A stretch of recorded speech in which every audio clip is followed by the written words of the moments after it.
lot of people this week. TSM even did it yesterday. First pick on the AD carry. Just to get that AD carry in a safe spot. Especially for Curse with Cop. And Curse's wins. Cop has always had the best score line for the team. Yeah. So they really do need him to feel comfortable on the champion, whatever champion he is using, because he is one of those more safe style AD carries. He really waits for an opponent to make a mistake, and then he'll make a move. Rarely does he take the initiative to actually cause a confrontation. It's definitely a good pick for that Lucian. That's where they got their Dignitas win. His Lucian play was 7-0-4, so he'll try to replicate that, obviously. See what they have locked in. See, Dominate could be going for the Elise. Something he's had in his pocket quite a few times. And Special looks to grab up the Braum. Third pick in, coming in on the blue side. We'll see if he's able to lock that one in. If not, I'm sure Moore would be more than happy to grab that one up. But yesterday we saw the sight stones coming out on some Elises as well. A little bit of change for the vision game. Everybody talking about that real early sight stone from Amazing before completing his jungle item for the gold income. But Curse also, they have actually been struggling with vision control as well. So maybe they will pick up on that new trend. A lot of early sight zones coming out. I know Jat is definitely happy about that.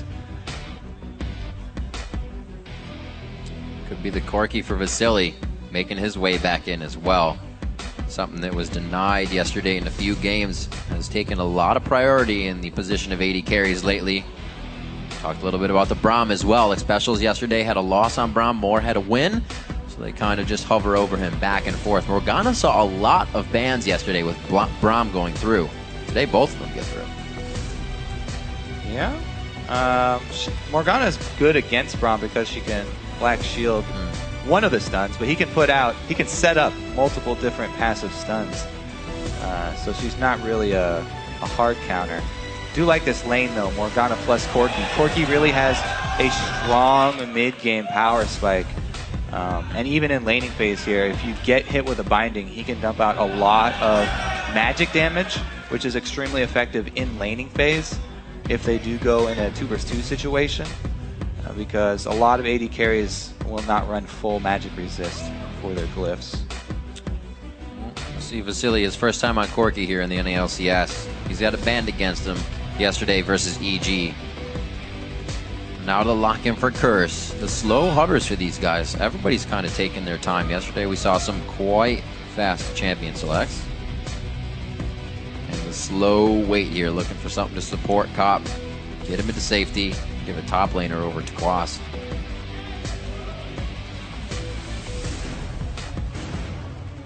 More safety there. Going to hopefully be able to push out and punish Ackerman so he can't get too big too early. I really do like supplementing this Kassadin pick with a strong other solo laner, their secondary solo laner here, picking up the Renekton, because you don't want to have two laners that are susceptible to being shoved in, or else you open yourself up to a lot of jungle pressure. A little counter effect. Well, we do have AD-oriented champions are always really good picks against Kassadin. You know, the Yasuo, the Zed, and of course the Pantheon as well, always an option. Xiao, though, this is a very, very risky mid-lane champion to use because Pantheon is such an all-in champion. If he's going to go aggressive on Voyboy, he does need a lot of vision of where the enemy jungler is. You know, either wards on the side of the mid lane or have No Name invading the jungle and going to try and find Dominate to relieve that extra pressure so that Pantheon can actually go very aggressive on Kassadin. Well, very aggressive falls right in the line with LMQ, so we'll see how they play it. The game is taking shape, so let's see who you are predicting to win. According to LOLesports.com, LMQ leads with 84% of the vote. And you can keep on voting by tweeting either CRS win or LMQ win to @LOL Esports, and we'll be updating the poll throughout the game. So with that sort of pick, you know, are they going to be all right if they do scale the late game? They have the Jax in the top lane that's pretty good, but does Pantheon sort of fall off in that situation? Yeah, Pantheon and Lee Sin both not that great in the late game. However, the Jax, as you said, very, very good late game. However, those are also 3 melee carries for the team, so they will get clustered up fairly easily. Really, though, what we're looking at is this is not a farm-heavy champion. Pantheon's not a very farm-heavy champion for Xiao. So not the typical style that we have seen a lot from him. However, it opens up so many more possibilities because you can get Pantheon Grand Skyfalls from the mid lane. It's a great position for him to be in. He can go either top or bottom. He can also defend or attack enemy jungle objectives very, very easily. Well, we're about to jump on to the Rift. Week 4, Day 2. Curse versus LMQ. The fans are ready and pumped up for this game. The cheers are coming out as soon as the players walk onto the stage. They're getting 3 cheers from their fans, and they're going to use that momentum as they carry into the game. Seeing Voyboy on Kassadin. Play coming in from him. It's going to be the first time he's brought it out in the NA Summer Split. We'll see how he does here against Xiao's Pantheon. First NA Summer Split mid-pick. Welcome to Summoner's Rift. All right. I like this opening here because we might see some early action as they run into Renekton. Ackerman gets seen, though. Kwasa has been alerted. LMQ in their interview is always saying that they have something prepared for each team. They kind of get something ready. They'll be able to change it up. Leaving the Kassadin through here and the ban is not something we see ever coming from the red side, and this time it gets picked up by Voyboy, so we'll see if they can counter it. Maybe this is what they wanted to play into coming into this game as they make their way into the jungle. So red side invade, or blue side invade here for LMQ. Interesting because a lot of the time when you invade that top side, you're going to leave your duo of Corki and Morgana up top, and they're going to give up that really early dragon control to Curse voluntarily. It doesn't happen a lot for the red side team. Minions have spawned. A little bit of armor in the mid lane for Voyboy. Cloth and pots, going old school. He does not want to take pain. You can see Xiao on consumables as well. He feels he'll take a little bit of harass, but he'll be able to stay there as well. It'll be interesting, you said, to see what that CS really gets to at 10. Voyboy versus Xiao. That is 93 Xiao and 67 for Voyboy. So definitely a discrepancy there. Also, that mid lane, since we are going to have lane swaps, will be heavily influenced by the early roams. When we do see lane swaps, there are even more people roaming around early than usual. So Xiao can't go extremely aggressive because for the beginning of the game, he does not have vision on 2 of the champions now. Not just the jungler, but also that solo top laner that is buddy jungling with him. Yesterday we got more of the standard lane matchups. Back to the 2v none today, and we'll see how they coordinate. Cop hoping to farm it up real well, and again, just be a nuisance on that Lucian. Like we said, his last gameplay on Lucian was Dig at 7-0-4, so he definitely had a challenge. They're going to against LMQ again. Yeah, and as far as those duos are concerned, there's a little bit of an edge there for Moore when they do get to the turret. He's got the spell thief. Oh, dear. Here comes the early roam, though. It's LMQ pulling the trigger first. It's not a 3-man. This is going to be 4 people in mid. Let's see if Curse can get there in time to answer. Voyboy, though, playing very cautiously here. This is a whole lot of love. There's the dash. There's the dark ball. Just a little late on that one. Voyboy getting himself out, and he's going to call for that for mid, but he blows his flash. Voyboy got 2 flashes out of that, and he also got the ignite from Xiao. So pretty big expenditure of summoner spells there for LMQ for this early aggressive move. As dangerous as it is, it's a little safer. Yeah, they do give up that dragon, though, that we talked about. And that's not anything surprising here because they were the ones to switch their AD and support top. They knew that what they were getting into doing that very early.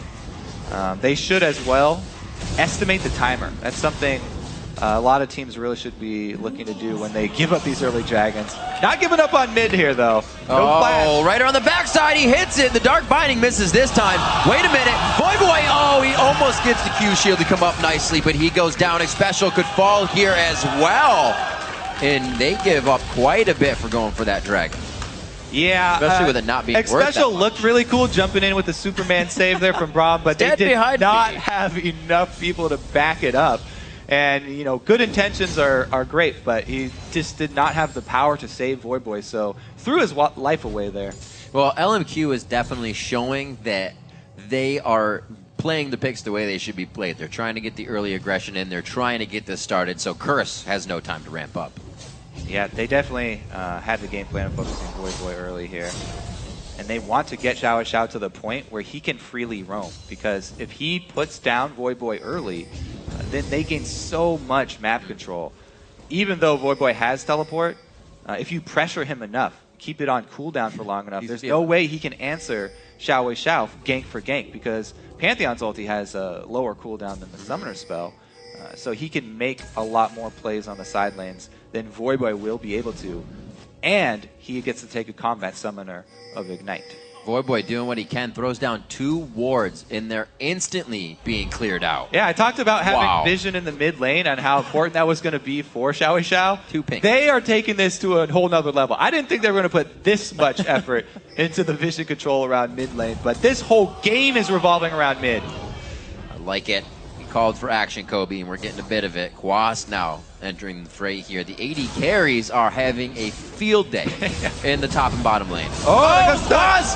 We got level 2s, we got level 3s. It's a variety party going on right now. Xpecial trying to get out of this one. Xiao Wei Xiao already down on the stun, so he can't provide more of that. But LMQ has a lot of crowd control to offer in these fights. Great shield from Xpecial there, really reducing a lot of damage there from the 4 members of LMQ. And you're right, we are having a lot of action. It's almost like 2 games being played. The 4v4 all mid, and then the AD carries just practicing their farm skills. Last hitting for both of those guys going pretty well. We do have a slight lead for Vasily, but Kopp is a little bit safer in position, close to his own territory. We'll see how safe that is. How safe that position actually is if he tries to get a little frisky here with the 3-man dive. Well, this is interesting because it's going to try and be thwarted by Xpecial, but also trying to do it on the top side here. Vasily could find some problems. The other thing to note about what LMQ just did is they left a second layer of wards. So first layer had already run its full duration and expired. Now there will continue to have vision control down on this red side jungle. They can look for repeat invades. They can look for the second dragon. First dragon, not that big of a deal for a lot of teams to give up, but you don't want to let the chain of dragons really continue, or it does get out of hand. Especially since Curse are running that teleport on Renekton. It's great for early dragons. Red side jungle control really going to pay off. Gosh. He has to flash over the wall to repel for safety. Does not need to. It would have been a dive under the turret for Ackerman. But LMQ keeping it safe while still getting the pressure on the jungle that they want. Yeah, they've just basically upped the game here. Yeah. You know, you guys really like the duo jungle. Why not triple jungle? Keep it going. Solo experience as well for Corki. I really like this. Corki is a very, very strong solo champion. If he gets past that early spot there, he's now level, what is that, 6? Yeah, he's got his rockets Just now. hit 7. So he's got a huge power spike whenever he gets a level in those rockets. First level means a pretty big deal. Second level increases the damage a lot. So Corki, being that very mage-oriented AD carry, going to definitely benefit a lot from that solo experience lane. Same is definitely true of Lucian as well, just because he's a great all-around AD carry. But both these teams are really going to have 2 solos, and they're not coming from where you think they are. Well, keeping the farm up on both sides. We don't have the back from Kopp yet. He is now just doing that. And Xiao Wei Xiao pushing very hard into the mid lane. Right behind him is No Name making some calls. It looks like they will again call Xpecial up from the bottom. Him and Moore have just been kind of doing this circle roam around the entire map as we saw the party of 3. See how that affects them being so low. Sightstone already out on Moore. And like we said, the pink wards are still coming out in the mid lane on each side to shut down Voyboy. Yeah, that vision control around mid, extremely important for these guys, as you can see. Level 7 Xiao Wei Xiao, let's see. Blue buff on, so if he does go for one of the side lane ganks, very low cooldown on it as well. Renekton has gone to his standard lane. Bottom lane might shake out pretty soon into standard lanes. And with LMQ spending so much time down there, it does look like they want to get Vasily a pretty good lead, which is definitely expected considering how much emphasis Curse put on in picks and bans and shutting down Vasily. Yeah. And, you know, taking out his favorite champions and first picking Lucian. They actually really forced him onto that Corki. It seems like he'll be more than happy to play it. Definitely something he has under his belt of champions to play. Kopp and Xpecial are going to return to that lane. We'll finally get a standard matchup between those two, but we just kind of looked, and it was around 70 to 70. Now it's 92 to 78. So a surge there from Vasily as Kopp did the lane change. We'll see if they can control that and make it work in their favor. It's a dangerous lane, though, that supports without ults and still very low. Yeah, it's so funny to see this giant level discrepancy between AD carries and supports. Usually when you're in a standard duo lane, you definitely want to focus that AD carry because they're the ones putting out so much damage. But when the support is level 3 to level 8 AD carries, they're also a very viable target. And here comes the second dragon that we talked about, stopping that chain with so much vision control being spent from LMQ on the bottom side of the map. Easy control there. Xiao, he is waiting. He's looking. Is it going to come in? That's the patient wait for the jump. Quas is pretty far up in the lane there, so definitely an option. However, with both of these teams running 2 globals, you know, either 2 summoner teleports or 1 summoner and the Grand Skyfall, a lot of jungle pressure usually oriented at attacking the source of those globals so that they can't join somebody else. Right. I like the idea of this as well. Xiao stays in mid. The ward coverage says Dominate's going to be wasting time as he heads towards the top lane. Ackerman just stays safe. LMQ knows they're ahead right now. They don't need to force anything with 2 kills and about 1,000 gold lead. Damage coming out from Cop. The BF swords to match and trade. Just a longsword actually on Cop's side for a little bit more damage. Vasily will be able to match that nicely with his rockets. Just waiting for these level 6s on Xpecial and Vasily, and we might actually see some action. Or Xpecial and more. Yeah, I like the side bush ward control for more here. Actually going to try and take advantage. Land one of those dark bindings on Cop from the Fog of War inside one of those bushes. Always makes it a lot easier. Xiao is back. Looking at that, just over 10 minutes. It kind of sits true. Still on Pantheon, 93 to 67. In this last matchup at 10 minutes, it was 93 to 67. Exactly the CS, just a minute later. Things are keep going consistent for LMQ. It's one word we use quite a bit when we're talking about them. Consistency in all the lanes, and if it doesn't happen, they bring each other up. So they are back to that level of play.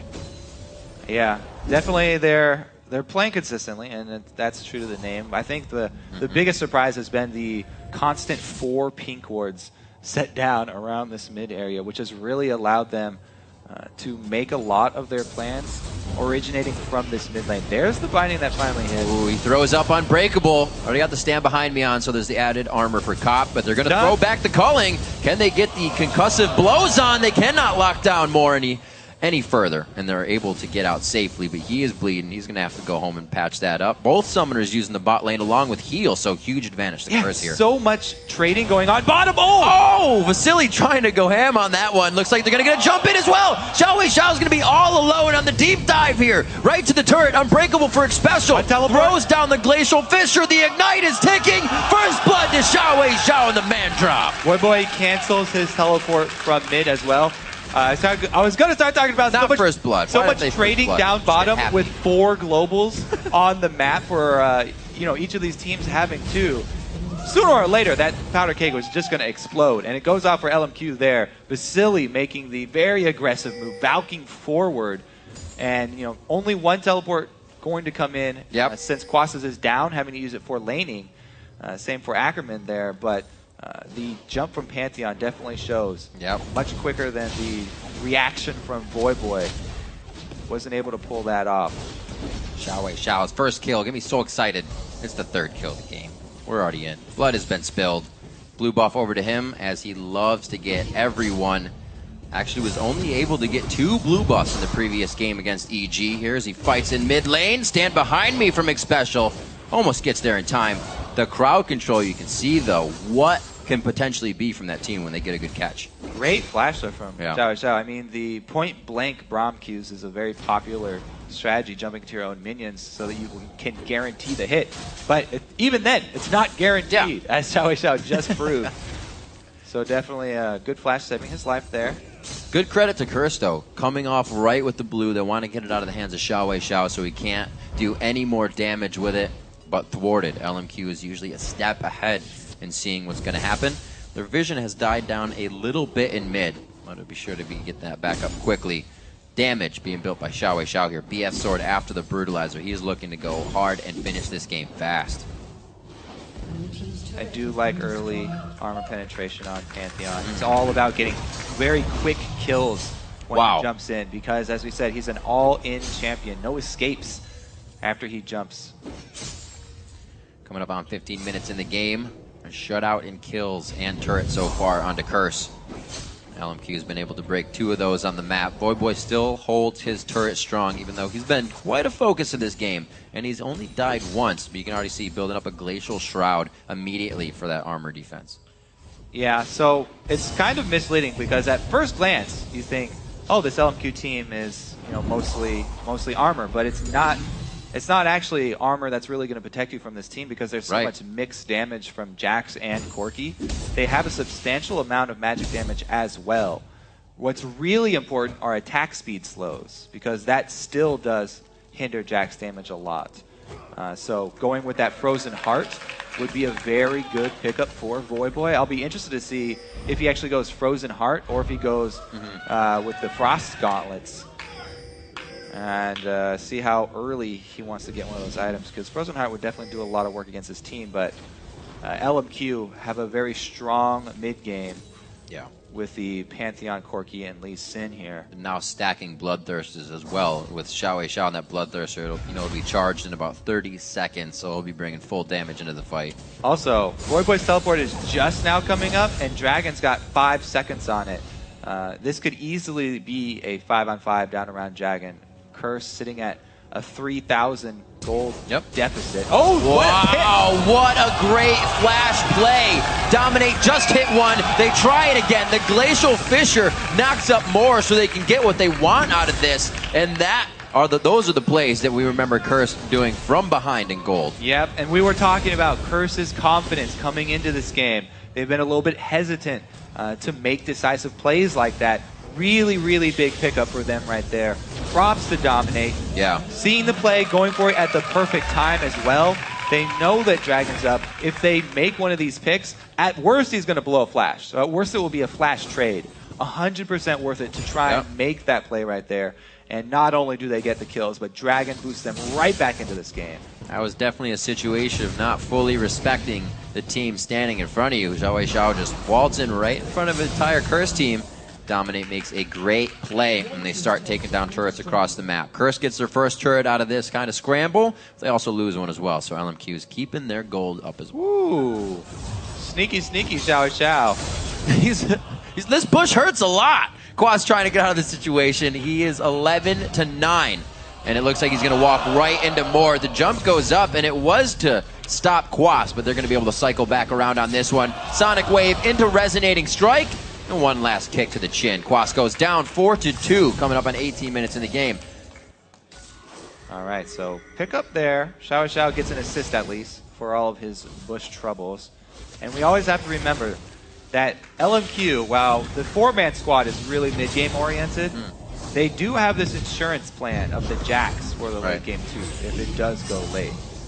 So Curse, we'll have to see if Voyboy can actually get going here, because LMQ are picking up more stray kills, and they're getting some pretty good vision down. It's not that deep in Curse's jungle, but all they need is a little bit of vision. Since all of the outer turrets are down, it's very easy to make a pick with those Pantheon ultis, even if you think you're in safe territory. Ackerman hasn't had to use his teleport, so they could easily join any small skirmish and turn it into a full 5-on-5 team fight. That map control window you're working with, all the teleports and the man drops you have to be worried about. Oh, Vasily turn around some phosphorus, still has good vision on it due to that effect. And get themselves out safe. So Voyboy did not go for the early Frozen Heart. He went with the Frostborn Gauntlets. Early Frozen Heart is definitely very, very defensive play. And we're not going to see a lot of Jax in the team fights this early, so he doesn't have to rush it. He could still get one, and it would work on the new Kassadin. But we'll see. Might be a bit delayed. Curse, be very careful here. Very low health, down by 2,000 gold to enter this fight. And it looks like just in items across all the lanes, LMQ is ready to bring this one home. 2-0-1 for No Name coming out of the jungle. He's been pretty much all over the map. We just saw him finalizing a kill in Quas in the bottom lane. Is he in the right place at the right time? Ackerman now going towards the bottom lane. His teleport is up, as we said. It looks like they're going to start pushing back Curse out of their own jungle. Yeah, so I like this new take here for LMQ on the split push Jax. They have their 4-man squad is not about, you know, poking, sieging up, and disengaging. Their 4-man squad is about creating fights inside the jungle. They're constantly going for invades. They're challenging Curse on every single objective. They're challenging them on any little bit of vision that Curse try and grab for themselves. And this whole while, they're still buying time for Ackerman to split push by creating pressure with the 4-man squad elsewhere. And it's really working out for them. We're going to hit that point very soon where he begins to overpower Quas. And the split push definitely will go in LMQ's favor. We'll have to see how the extra teleports and globals do change that matchup, though. Going to be a different situation, but Curse almost used to this, being able to get fight wins when they're down in gold. And then they kind of find themselves in a sore position, going for a little bit more once they got that, once their confidence gets built up too much. Hopefully they can kind of keep that part at bay where it goes awry. And they can keep it strong, trying for a quick play as they clear a ward. Voyboy still extending himself, making sure not to overextend. And you can just see how much LMQ can kind of resist and be resilient to these Curse attacks. Yeah, I don't know. How long can they resist, though? Because Kassadin is one of the best, if not the best champion at chasing people down, especially with the early Frostborn Gauntlet for Voyboy. So even though Ackerman, you know, he can bully Quas right now since Quas has gone Sunfire Cape and it's not the best dueling item, he has to always worry about, is Kassadin going to be teleporting in behind me? Is Kassadin going to come chase me down? So he can't be completely aggressive and push this matchup to its limits. This Voyboy, the threat is always there, and he's keeping a lot of this extra LMQ aggression in check here. Because if anybody gets out of position, they can really capitalize on any sort of chase. Sweepers are up right now, so looking at LMQ's side of the map where they used to have all these pink wards, definitely not as much coverage. They've been warding a little bit less here coming into the game. A few pink wards still down for Vasilian more to keep the objective safe when they have the time to control them, but not as much vision as usual. Yeah, I mean, look at how well Curse have been fighting back. They've got their 3 sweepers as well. They're definitely trying their best, and they get another pick. Really? The Glacial Fissure as well, and that's the Piercing Light from Cop coming in. Xpecial throws up the Unbreakable for a bit of movement speed, giving up a good shield, another kill. No, that one going over to Voyboy. Gold that he very much needed. And look at the timing of these picks. Once again, LMQ venture into Curse's territory, trying to get that vision game back. 10 seconds now left on Dragon. Perfect timing for Curse to grab another objective. However, during this whole time, Jack's still getting more farm down bottom. He is going to pressure the bottom turret. We'll see if Curse can both get the Dragon and collapse down onto Jax. That would be the best case scenario for them. However, they don't want to spread themselves too thin. Pantheon could join the fight. Xiao Xiao is farming Wraiths, though, so he won't be able to save Ackerman here. LMQ try and rotate. Flash! Throws down the Q, gets a nice Winter's Bite down, but is it going to be enough? This is enough time for the team to run in. Here is the man drop coming in. A very low Ackerman, the Piercing Light from Cop. Cop going so deep in the fight with Voyboy right now. They cannot get enough damage onto No Name, but they already clear Xiao Xiao out of the fight. Turn it around onto Moore as well. A 3-0, and Curse is just taking a 2,000 gold lead. I don't know. Even though Curse had great vision control around the back Dragon, they did enter from a lane. So Ackerman's got to know he's in trouble down there. And the rest of LMQ didn't really make an early move to swing down and protect him. Xiao Xiao was farming grapes at the very beginning there. So they come in a little bit late, and Curse really snowballing that one pick into Dragon, plus another pick. Whole bunch of kills for the team. Really good collapse and chase there from Curse. So this is them. They've been chasing Ackerman for a while. LMQ finally arrives, and it's going to be the jump in from Xiao Xiao. He does get a pretty good stun here, but Voyboy Rift walks right when the stun went in. So he actually closed that distance, and they were able to finish off Ackerman without any casualties. Great timing right there for that Rift walk. Really fantastic play around the board. Cop getting himself into some dangerous spots. 3-0-3. We said the last game for him on Lucian was a 7-0-4. He's looking to do a repeat of the history on that. 25 minutes into the game, Curse starts to turn the tables. And here's those attack speed slows coming in from Curse. Oh, well, they're going to chase one more down here. Gets the stun on. The shield comes up for Voyboy, mitigating quite a bit of damage. Dominate just wants a little bit. He does finally get the assist on the outside. And Curse is finding everything they want, and with the composition LMQ has, it's looking very grim now. Right. People always talk about the reason you ban Kassadin away is because off of just a couple kills, he can snowball so quickly. And Curse have done that. They got 2 really key picks in the fight over Vision, where Dominate was always in a very good position. They land the pick, and they get the kill very quickly, with Xpecial following up with Braum so much CC. Yeah. But yeah, they've been able to snowball this Kassadin now. He's gotten those kills. Voyboy should be off to a very good start. And those attack speed slows that I was mentioning, all coming in threes here. 3 Randuins in the process of being built for Curse. Right.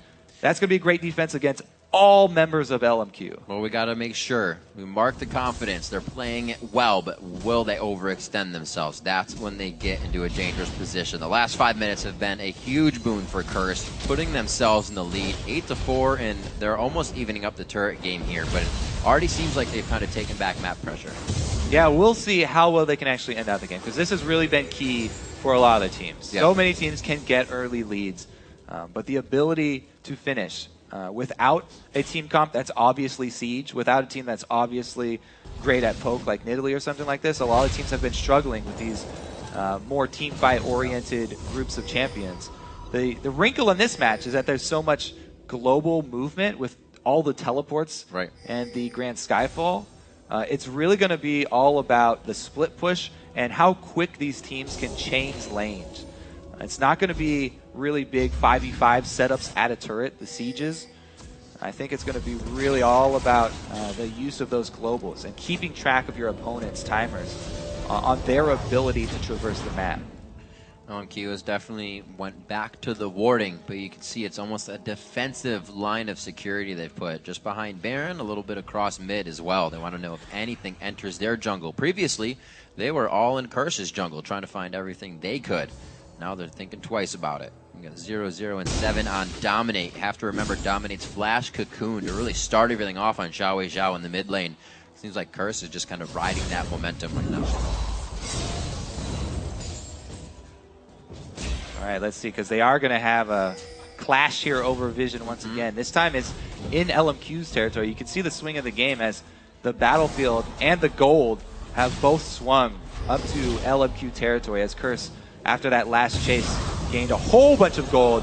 Once again, that's why Ackerman has to be worried. Always. They're going to the source of the teleport. Yeah, that's the threat I'm talking about. Even though he's got, a pretty good handle on Quaffs and he can continue to pressure him, this Voyboy Kassadin, he didn't even have to use his teleport to get in behind Ackerman. Look at the vision for Ackerman down in bottom lane. Non-existent. No. And Voyboy's able to sneak right in there. Great job by him, making use of the very mobile assassin Kassadin there, and he actually gets the Frozen Heart instead of Randon, so I'm happy with that pickup. Well, it's something that LMQ seems they usually could do with having such a lead in the game. They might be able to be a little lackluster on wards. This time, it's really biting them in the butt. Not able to get any of the engagements they want, have been getting engaged down for the past 10 minutes. 34 seconds on Dragon, and Curse probably has this in mind already. Yeah, I think the main story of the game are those few moments where LMQ were looking to get more wards down, and they just get caught out. Right. The multiple picks. First, Xiao coming up mid and not respecting the flash cocoon from Dominate, and then as well inside their own red jungle, more a little bit too aggressive. Yeah. Not putting on his black shield when he goes to face check and put a ward. Those 2 small mistakes, though, you have to give credit for Curse. They were able to capitalize. Just a couple of picks, and they were able to snowball their Kassadin, gain a lot of the map control. Man. And last outer turret finally falls for them. And that Kassadin, it's like a rock right now. The cold-hearted Kassadin, Frozen Heart, Frost or Iceborne Gauntlets in there as well, and a little bit of HP with an Elixir for whenever he needs some more AP in the fight. Ackerman trying to pull back some cash money for the team here, but just in the wings. Ardent Blaze, that means the movement speed may not actually didn't, I believe, hit Ackerman on that, so he didn't get too much for the follow-up. Also has his Sheen shot still there, so they push him off. They burn his flash on. Right. We've seen how important that flash is because Ackerman keeps getting himself into very dangerous situations, and he's not going to have that extra escape that he really needs. Ooh, big power spike from Voyboy. Hit that level 16. Very nice. Getting the next level of his ultimate. 10,700 gold to Xiao Xiao's 9,700. Got a 1,000 gold lead on Xiao Xiao. Really, Curse working together as a team here. We talked about how LMQ works as a team. Right now, jumping over the back of the wall. Everybody hopping over the back of the wall. Sneaky Baron, but Boy. Uh-oh. Uh-oh. Everybody's out as well. Flashes. Holy macaroni. Wait, 2 flashes and a safeguard. You saw nothing. I don't know what you're talking about. There's nobody in the back of that Baron. I blinked. You're right. It was gone. These are not the LMQ members you're looking for, boy. That would have been some scary stuff. Xiao Xiao was remembering his Yasuo plays and did not want the same type of medicine there. See what Curse can keep pushing. That play right there is so telling of how this game is going. You can really feel what LMQ are feeling as a viewer right now. They're so desperate, and they're really feeling the pressure. They have to go for these sneaky Baron steals. Just like that. That no feeling. But I think No Name's going to get hit up one more time. The Force Pulse is there. Xiao Xiao, this is a 2v2. Now the Glacial Fisher in the 3v2. 4v2 coming out of nowhere as Cop throws down the authority with Dominate on Elise. And they're able to pick up another 3-for-0. That Bruiser Cassidy coming up big for Voyboy. You kick him away, and he's right back in your face. Takes Never stops getting back. More than a few hits. There you go. Cop's like, I'll just walk around. All right, so Voyboy actually teleports back in, right behind. Oh, baby, face to face. Draw, dukes are up. Oh, Voyboy, that's cheesy. He comes in for the 2v1. Cop wanted the duel, but it's all right. That's teamwork. That's kill. LMQ are sort of unraveling here. Once they did lose that early game lead that they had with this Pantheon Lee Sin Corki combo here, that's really big for the mid game. They started to make more desperate plays to get back in it with that Baron, and now it's really fallen all to pieces here because even their security blanket, Ackerman, who's supposed to be the insurance plan for the late game, has been unable to really free farm down there. Let's take another look. People just getting picked off here. Kick him away. Voyboy's right back in your face. And there's just a collapse. And then Cop comes out of nowhere. Everybody was ready for this fight. Curse is just moving as a unit this game. Very, very nice to see. Yeah. You know, after such a rough start here, Curse, these guys never give up. And again, social media blackout, we can speculate. We can speculate that it worked for TSM. And Curse are definitely playing with a lot of confidence here too. Oh, Glacial Fisher again. Xpecial is not worried to use that ultimate every time they need to take someone down. And even if he got away, they'll use one of 4 Randuins. Yeah, there it is. It's all about attack speed slows. That's a little excessive, but they have so much armor. It was a sale on Randuin. They can basically ignore turrets right now. They have so many people who can tank turrets. Quas is just ridiculous right now. Not you, Cop. Quas has 342 armor on Renekton at 33 minutes. And he's not even up there with the team. Oh, no! That's not where you want it back. Force Pulse for the slow. They're just waiting. They're toying with it. This is the food they're eating right now. Voyboy has Don't play with your food. Armor. So it takes him a little while to kill somebody just because he's all this armor. Just stand still. Make it easier. He's got to run out of mana. One more. Counter-Strike into the stun. Yeah! All right. Raise your hand if you thought he was going to get away. Not a lot of hands up. 10K in the lead. They're just under 10K, but they'll get there. The turret inhibitor is going to go down. Curse going for the inhibitor, and they're going to get it. No real pressure from LMQ on this one. 34 minutes in. Curse is going to make it out safely. They're feeling extremely confident. They don't have to press their advantage right now either. They don't have to overextend. Special does get caught, though. Rom shield up. Oh, Xiao Xiao tries to go in. Thinking the team was in, everybody was actually on the exit. And it looks like they are still in their own base right now. They don't even have the strength to come out. The composition kind of crumbling in on their own head as Curse figured out where the in was, and they started to run with it. Yeah, Xiao Xiao cannot do anything to this team of beefcakes. It's basically... It's true. 4 giant armor walls and then Cop behind them is one of the safest AD carries Boy on the backside. Nobody can even do anything to him right now. No Name gets here with a piercing light from the backside. He's getting hit up. Boy finishes the kill. Safe enough to get out there. Cop is very low, but he gets out alive. Great peel from the team and just body blocking. A complete ace. We need some gurneys in the base. Curse is bleeding out as they take the game. Swag teleport there from Wow. Quas super teleports That teleport did not suck. That was for style point. 20-4, first game here coming into day 2, week 4. Curse takes down LMQ.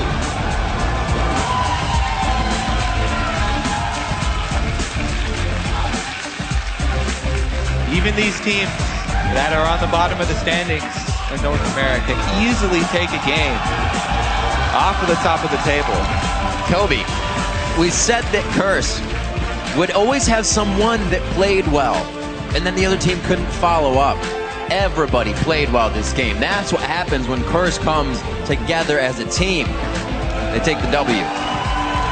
And really, the constant war of vision, I think, is what says a lot for Curse. They did not give up on clearing those wards. Even when LMQ started to get so many deep ones, that's where they really took their advantage. A couple of key picks for Curse. And you get that casted and snowballing, especially against a team like this that's so armor and attack speed oriented. Boy had a really nice build path in there, straight into the Frozen Heart right after his Iceborne Gauntlet, and so much defense for all of these Curse members. A fantastic